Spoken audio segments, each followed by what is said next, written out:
then really what matters is variable cost. Is your product actually getting any contribution margin or not? If you're not getting contribution margin, then it has to be a definite no.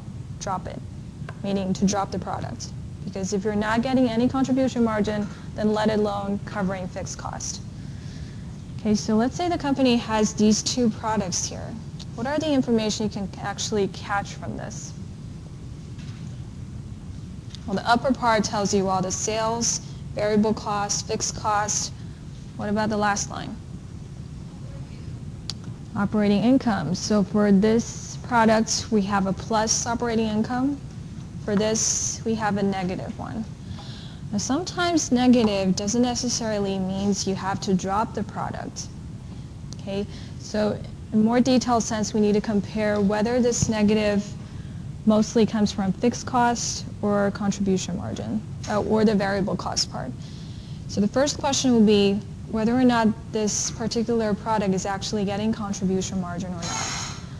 If this number here is also negative, then you can just decide to drop the product, because your sales price, basically if this is also a less unique product, you have to accept the market price, and you're spending too much cost on producing the product, not in each and every area. You can't easily find areas to cut down the cost. If this part is already negative, then you can just decide to drop the product as a whole. But for this particular example, you have a plus on contribution margin, but after considering fixed cost, you have a negative operating income, then we need to consider further.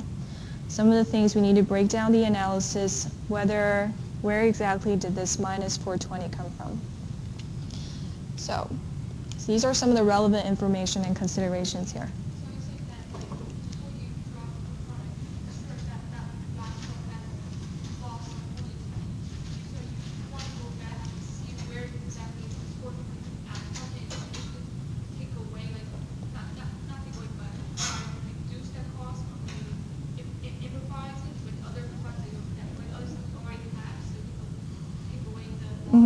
Yes, because this part here, fixed costs, we may be assigning fixed costs to different products, but that's because we're basing all these assignments, remember, on ABCs.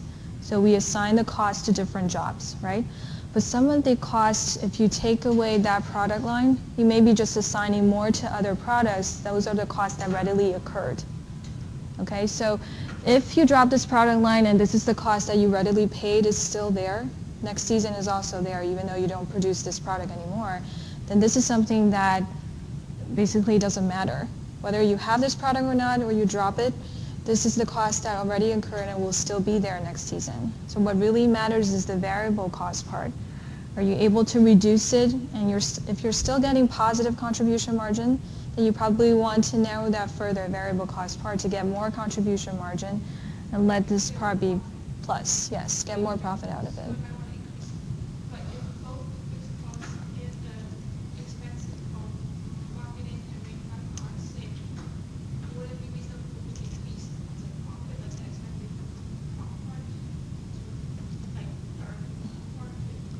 Which part is the same?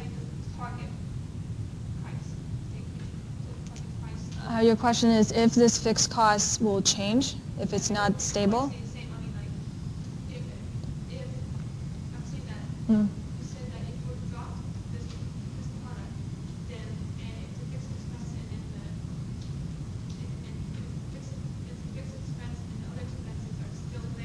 Mm-hmm.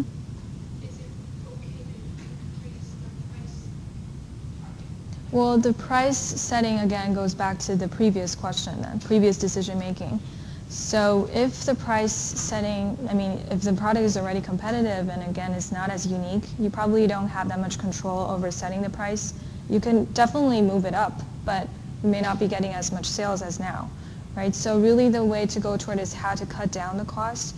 But here we're trying to say that if the cost, you already rearranged it somehow, it already reaches a point that it's just not getting profit, and if it's not even covering the variable costs, then that means that either the demand is not as high, or basically you're not selling it at the strategy that makes this product